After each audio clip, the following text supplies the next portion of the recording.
Hello friends, welcome once again in Sundar Sir's classes. How are you friend? Hope you all will be fit and fine.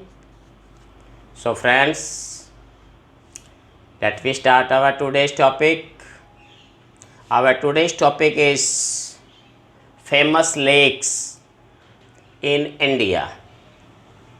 दोस्तों आज का हमारा जो topic है इस video का वो है हमारा कि भारत में झीलें एवं जलाशय कि भारत में कौन कौन से प्रमुख झीलें और जलाशय हैं उनके बारे में आज के इस लेसन में हम विस्तार से पढ़ेंगे।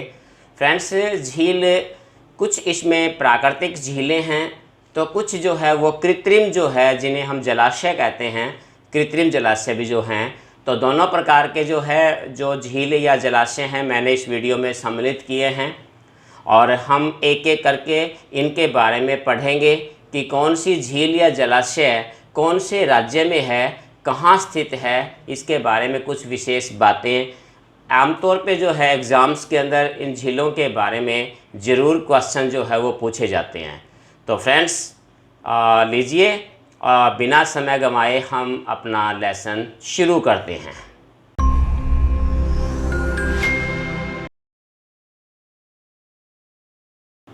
तो स्टूडेंट्स सबसे पहले हम शुरू करते हैं नॉर्थ से, नॉर्थ ऑफ इंडिया से हम शुरू करते हैं। और जो सबसे पहले हम जो भाग ले रहे हैं हम तो देखिए हम ले रहे हैं हमारे पास ये पोंग झील जो है हमारी ये भारत के जो पहले तो जम्मू कश्मीर था लेकिन आजकल जो हमारा लद्दाख जो है हमारा केंद्र शासित प्रदेश लद्दाख, लेह लद्दाख के अंदर जो है ये झील स्थित है। और ये झील जो है इसका हिस्सा जो है वो भारत और चीन दोनों देशों के बीच में बटा हुआ है यहाँ।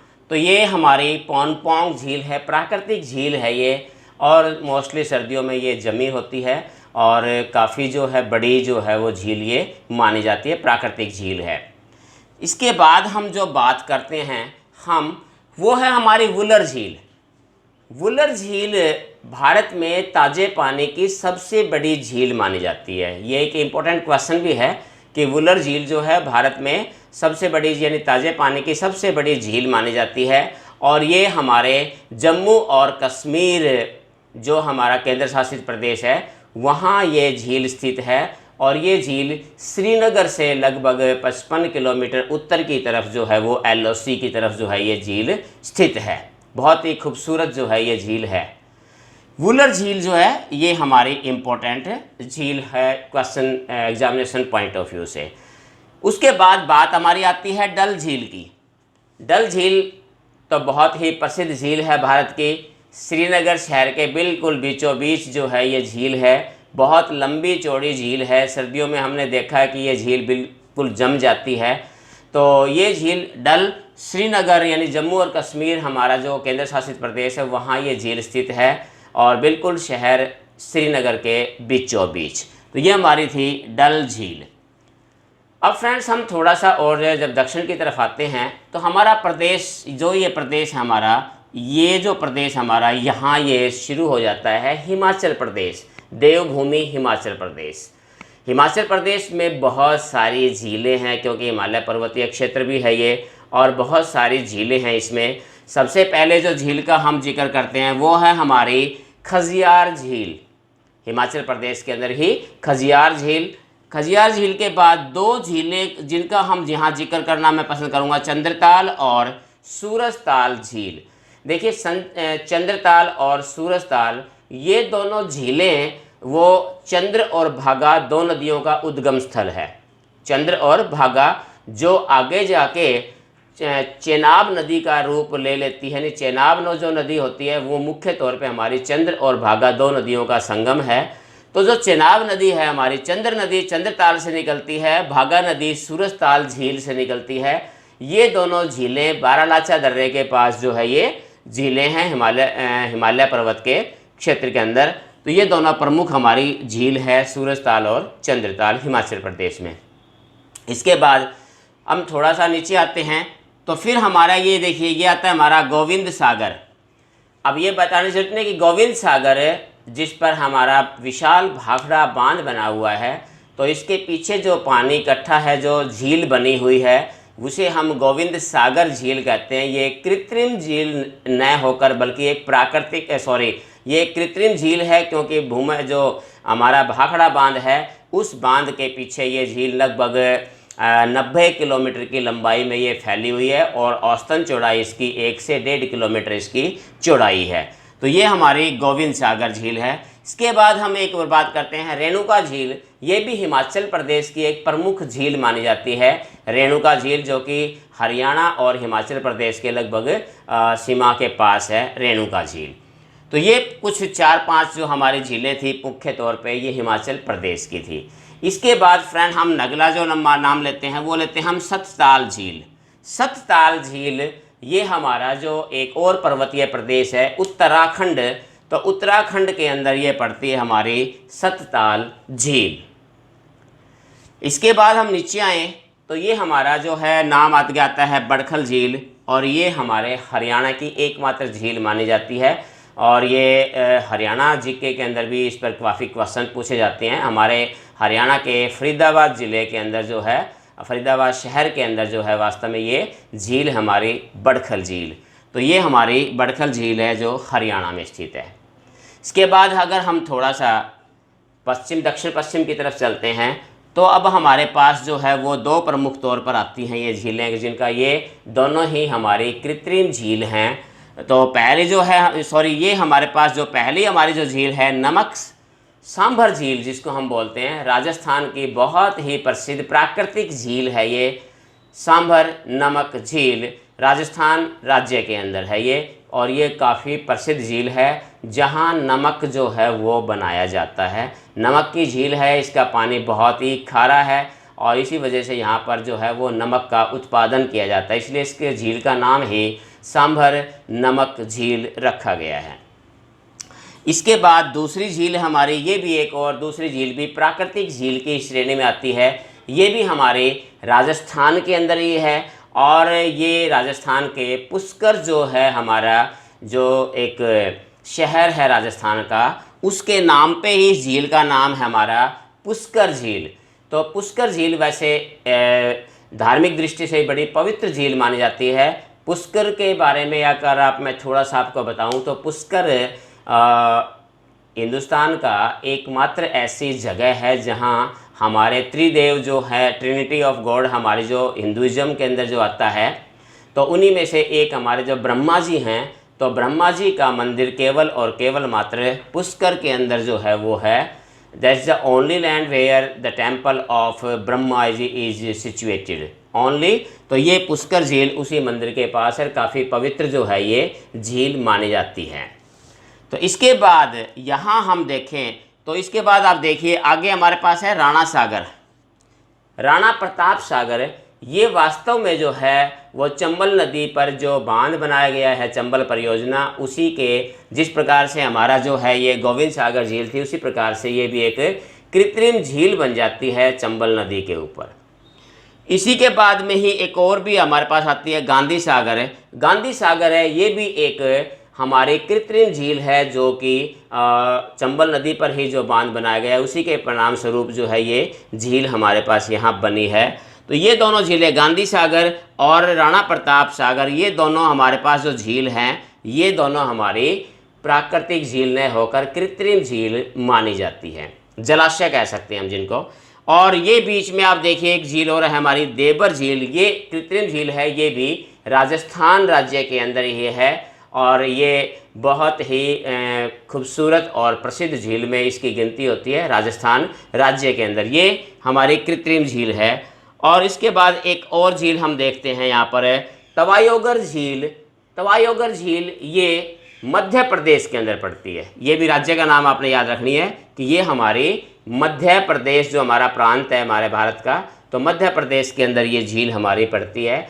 इसी के साथ ही मध्य में ये भी एक गोविंद बल्लभ पंत सागर, किसको ये भी एक हमारा कृत्रिम झील है। तो ये भी जो है वो हमारा मध्य प्रदेश के अंदर ही है, मध्य प्रदेश और उत्तर प्रदेश की सीमा के ऊपर है ये।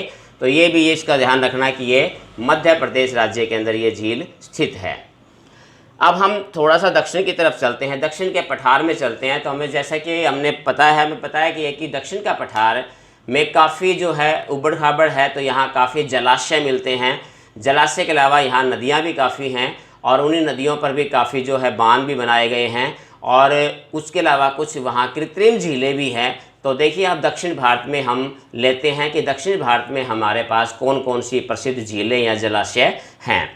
सबसे पहले इसके अंदर हम लेते हैं, तो ये देखिए हमारे पास आता है, ये गुजरात राज्य में ये दो हैं हमारे पास। पहला जो है हमारा पास ये क्या है, सरदार सरोवर। सरदार सरोवर बड़ी ही फेमस जो है एक प्राकृतिक जो है वो जलाशय है, ये जो नर्मदा नदी पर जो बांध बनाया गया है, सरदार सरोवर परियोजना, जिसमें हमने पहले लेसन में मैंने आपको जो बहुउद्देशीय परियोजनाएं बताई थी, उसके अंदर भी मैंने इसका जिक्र किया था। सरदार सरोवर परियोजना जो नर्मदा नदी पर बनाई गई है, उसी के परिणाम स्वरूप जो झील बन जाती है यहाँ, उसी का नाम है यहाँ पर सरदार सरोवर। नर्मदा नदी पर बनी हुई ये झील है, जो एक कह सकते हैं कि प्राकृतिक न होकर कृत्रिम है, और ये गुजरात राज्य में पड़ती है। इसके बाद उसी के थोड़ा सा नीचे अगर हम दें तो उकई है सरोवर। उकई सरोवर जिसको उगई भी कह सकते हैं कई जगह, तो ये एक्चुअल में जो है ये भी एक प्राकृतिक न होकर कृत्रिम जलाशय है, जो ताप्ती नदी पर जो है वो बनाया गया है। ताप्ती नदी पर बनाया गया है, और जहाँ एक ताप्ती नदी पर जो बांध बनाया गया है, उसके परिणाम स्वरूप यहाँ पर एक जो सरोवर बन जाता है, जो एक हमारी कृत्रिम झील बन जाती है, उसी का नाम है यहाँ पर हमारा ये उकई सरोवर। ये भी गुजरात राज्य में ही पड़ती है, ताप्ती नदी के ऊपर। इसके बाद अगर हम थोड़ा दक्षिण में चलें तो महाराष्ट्र हमारा जो राज्य आता है, महाराष्ट्र में आप देखोगे सबसे पहले आपका है इसमें बेगल झील। महाराष्ट्र के अंदर ये भी जो हमारी है वो क्या है, एक प्राकृतिक झील है। और उसके बाद मुल्शी नाम की भी एक छोटी सी झील है। तो ये दोनों झीलें हमारी क्या है, प्राकृतिक झील है, ना कि कोई जलाशय या ना कि कोई एक कह सकते हैं हम कृत्रिम झील नहीं है। इसके बाद हम और थोड़ा दक्षिण की तरफ जाते हैं, पठार के मध्य में जाते हैं, तो हमारे पास ये आता है यहाँ तुंगभद्रा जलाशय। तो ये भी हमने, अगर आपको थोड़ा सा भी याद हो, तो हमने तुंगभद्रा परियोजना की थी, मल्टी पर्पज़ प्रोजेक्ट था हमारा तुंगभद्रा। तो तुंगभद्रा नदी पर जो बांध बनाया गया है, उसके परिणाम स्वरूप जो है यहाँ जलाशय का निर्माण हुआ है, उसी को यहाँ बोलते हैं हम तुंगभद्रा जलाशय। इसके बाद यहाँ एक ये झील हमारे पास है जो प्राकृतिक झील है, ये भी कर्नाटक, ये भी कर्नाटक में थी, और हमारी जो भद्रा झील है ये भी हमारी कर्नाटक राज्य में है। ये एक प्राकृतिक झील है। इसके बाद हम आते हैं हमारा वीरनपुसा। ये भी हमारा जो झील है हमारी वीरनपुसा, ये झील भी हमारी केरला के अंदर पड़ जाती है, और ये भी सारी की सारी अब झीलें हैं लगभग, ये जलाशय ये क्या है, प्राकृतिक जो है जलाशय है। इसके बाद जो झील हमारे पास प्रसिद्ध झील आती है वो है हमारी पेरियार झील। बहुत ही इंपॉर्टेंट है, एग्जाम के अंदर बहुत सारे एग्जाम्स में अक्सर इस पर क्वेश्चन पूछा जाता है, पेरियार झील। तो पेरियार झील जो है वो केरल राज्य के अंदर पड़ती है, और ये एक प्राकृतिक झील है, बहुत बड़ी झील है, और बहुत ही ज़्यादा फेमस जो है भी ये लेक मानी जाती है पेरियार केरला के अंदर। इसके बाद है वेम्बनाड झील। ये भी एक प्राकृतिक झील है, जो कि केरल राज्य के अंदर ही स्थित है, नीलगिरी की पहाड़ियों के अंदर ही।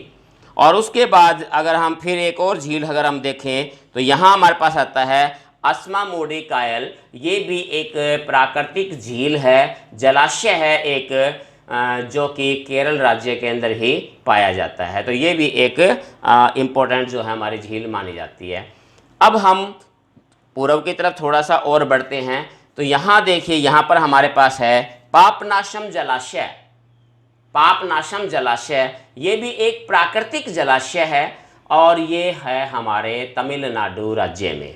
ये भी ध्यान रखना है कि पापनाशम किस में है, ये हमारा तमिलनाडु के अंदर है, तो इसको भी आपने ध्यान किया, हमारा है जलाशय। इसके बाद हम ऊपर की तरफ चढ़ते हैं, तो उसके बाद आती है झील हमारी चैरान्य झील। चैरान्य झील ये भी हमारी तमिलनाडु में है। उसके बाद है किल्ली वैली झील, ये भी हमारी क्या है, तमिलनाडु के अंदर ही पड़ती है। इसके बाद थोड़ा सा ऊपर जाते हैं हम, तो ये हमारे पास है चैम्बर मल्लमक्कम झील। और ये भी हमारी तमिलनाडु राज्य के अंदर ही पड़ती है। ये तीनों ही हमारी प्राकृतिक झील हैं जो कि दक्षिण के पठार में तमिलनाडु राज्य में पाई जाती हैं। इसके बाद और अगली झील जो हमारे पास है ये पुलिकट। पुलिकट झील ये भी एक बहुत ही प्रसिद्ध झील है और एग्ज़ाम के अंदर बहुत बार इस पर क्वेश्चन पूछे गए हैं कि पुलिकट झील। तो पुलिकट झील के बारे में बताऊं कि ये पुलिकट झील आंध्र प्रदेश में है। ये ध्यान रखना है, ये बिल्कुल आंध्र प्रदेश और तमिलनाडु की लगभग सीमा पर है, लेकिन ये आंध्र प्रदेश राज्य जो हमारा है आंध्र प्रदेश, वहाँ जो है ये झील पड़ती है हमारी पुलिकट। काफ़ी फेमस जो है लेक मानी जाती है ये, और अक्सर जो है इस पर भी क्वेश्चन पूछे जाते हैं। तो ये हमारी पुलिकट है। उसके बाद दूसरी ये भी आंध्र प्रदेश में ही है कोसेरू झील। तो ये भी हमारी आंध्र प्रदेश में पड़ती है कोसेरू झील। तो इस प्रकार से ये भी एक प्राकृतिक झील है। उसके बाद अगर आप देखोगे तो नागार्जुन सागर जलाशय, ये क्या है कि थोड़ा सा अगर पीछे अगर आप याद करोगे, रिवाइंड करोगे अपने दिमाग को, तो याद आएगा नागार्जुन सागर परियोजना मल्टीपर्पज़ प्रोजेक्ट में नागार्जुन सागर, कृष्णा नदी पर बनाया गया नागार्जुन सागर परियोजना। तो ये उसी के परिणाम स्वरूप बना हुआ जलाशय है जो कि कृत्रिम है, यानी कि ये एक बांध जो इस पर बनाया गया कृष्णा नदी पर, उसी के परिणाम स्वरूप यहाँ पर ये जलाशय का निर्माण होता है। यहाँ ये नागार्जुन सागर जलाशय ये पड़ता है हमारा तेलंगाना राज्य में, तेलंगाना राज्य के अंदर पड़ता है। इसके बाद थोड़ा सा हम पूर्व उत्तर पूर्व की तरफ जाते हैं तो यहाँ आता है, देखिए बहुत ही फेमस चिल्का झील।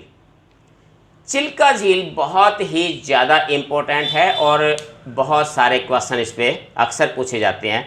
तो इसमें अगर आप देखोगे ना, ये हमारी चिल्का झील है, बिल्कुल जो है एक किस्म से कह सकते हैं कि समुद्र की सीमा के बिल्कुल इस साथ जुड़ी हुई है। और यहाँ जो हमारी है ना, ये जो आप देखोगे कि भारत के नक्शे में ये इस प्रकार का सा, ये जो यहाँ पर सा इस प्रकार से आ जाता है यहाँ। तो ये जो भाग है हमारा वो उड़ीसा राज्य है, ये हमारा उड़ीसा जो है हमारा, तो उड़ीसा राज्य के अंदर जो है ये चिल्का झील पाई जाती है। बहुत ही फेमस लेक मानी जाती है ये। इसके बाद आप देखोगे तो यहाँ आप इसके बाद आप देखोगे कुरंग जलाशय। तो कुरंग जलाशय ये भी एक जलाशय है, तालाब है बहुत बड़ा, और इसका जो है ये हमारा पड़ता है छत्तीसगढ़ राज्य में। जो हमारा मध्य प्रदेश अलग हुआ राज्य छत्तीसगढ़ है, तो छत्तीसगढ़ राज्य के अंदर ये पड़ता है हमारा कुरंग जलाशय। इसके बाद फिर अगर आप देखोगे तो यहाँ आपको मिलेगा हीराकुंड जलाशय। तो हीराकुंड जलाशय का नाम, हीराकुंड नाम आते ही आपको नाम आता है हमारा मल्टीपर्पज़ प्रोजेक्ट हीराकुंड परियोजना, जो महानदी पर बनाया गया बांध है हमारा, जो दुनिया का सबसे लंबा बांध माना जाता है हीराकुंड बांध। तो उसी के परिणाम स्वरूप बना हुआ यहाँ ये जलाशय है हीराकुंड। तो ये भी क्या है, एक कृत्रिम जलाशय है और ये भी हमारे उड़ीसा राज्य में ही पड़ता है। कई बार जो है जो क्वेश्चन पूछे जाते हैं वो इनकी सिचुएशन पर पूछे जाते हैं कि कौन से राज्य में ये झील या जलाशय स्थित है। तो याद रखना हीराकुंड हमारा उड़ीसा में पड़ता है। इसके बाद अगर आप देखोगे ये हमारे पास है ये तिलैया जलाशय। तो तिलैया जलाशय ये भी एक जलाशय, बहुत बड़ा तालाब है जो कि हमारा पड़ता है झारखंड राज्य में। जो झारखंड राज्य है हमारा, तो झारखंड राज्य में पड़ता है हमारा ये तिलैया जलाशय। तो फ्रेंड्स अब हम थोड़ा सा आगे बढ़ते हैं हमारे उत्तर पूर्व की तरफ। जो हमारे उत्तर पूर्व के 7 स्टेट्स है, जिसको 7 सिस्टर्स के नाम से जाना जाता है, हमारे उत्तर पूर्वी राज्य। तो यहाँ अगर हम देखें तो यहाँ एक ये आता है हमारा मणिपुर, और मणिपुर के अंदर जो है एक झील है हमारी लोकटक झील, जो कि प्राकृतिक झील है, और ये पड़ते हमारे राज्य मणिपुर के अंदर। तो ये हमारी है मणिपुर के अंदर लोकटक झील। और उसके बाद अगर हम चलें फिर एक उत्तर पूर्वी बहुत ही खूबसूरत ब्यूटीफुल स्टेट हमारा सिक्किम। सिक्किम के अंदर जो झील है ये हमारा सिक्किम सोगमो झील है हमारी। ये भी एक प्राकृतिक झील है, बहुत ही खूबसूरत झील है, और ये झील हमारे है राज्य सिक्किम के अंदर। तो फ्रेंड्स इस प्रकार से हमने देखा कि पूरे भारत का हमने एक राउंड लगा दिया और हमने देखा कि बहुत सारी झीलें जो है there are so many lakes and ponds situated in India throughout the India. almost all over in the India. There are so many big and also some human made or some artificial lakes we can say, or the natural lakes also. तो कुछ एक झीलें जो है, जो हमारी लगभग झीलें जो है, जो भी हमारे भारत में स्थित है, वो सारी इसके अंदर इंक्लूड हैं. सो फ्रेंड्स, ये था हमारा आज का लेसन कि भारत के अंदर जो कौन कौन सी झीलें हैं, कौन कौन से राज्यों में है, वो झील प्राकृतिक है या फिर वो कृत्रिम है या किसी नदी पर बनाए गए बांध के परिणाम स्वरूप बनी है. तो कुछ एक ऐसी इम्पोर्टेंट हमने सभी लगभग झीलों के बारे में जाना इस वीडियो में. बहुत ही इम्पोर्टेंट टॉपिक है और अक्सर जो है ये भूगोल से संबंधित जो हमारा टॉपिक है, इसमें अक्सर जो है क्वेश्चन जो है एग्ज़ाम्स में ज़रूर पूछे जाते हैं. सो फ्रेंड्स, उम्मीद है कि आपको ये लेसन जो है वो पसंद आया होगा. अगर किसी प्रकार की कोई प्रॉब्लम आती है या किसी प्रकार का कोई आपके मन में शंका है, किसी प्रकार की कोई क्वेरी है, तो आप मुझसे पूछ सकते हैं कमेंट के ज़रिए या फिर मेल के ज़रिए या फिर किसी भी मीन ऑफ कम्युनिकेशन के ज़रिए आप मुझसे कम्युनिकेट कर सकते हैं और उम्मीद है कि आप इसका लाभ उठाएंगे. तो फ्रेंड्स, आज के लिए इतना ही. Have a nice day. Thank you.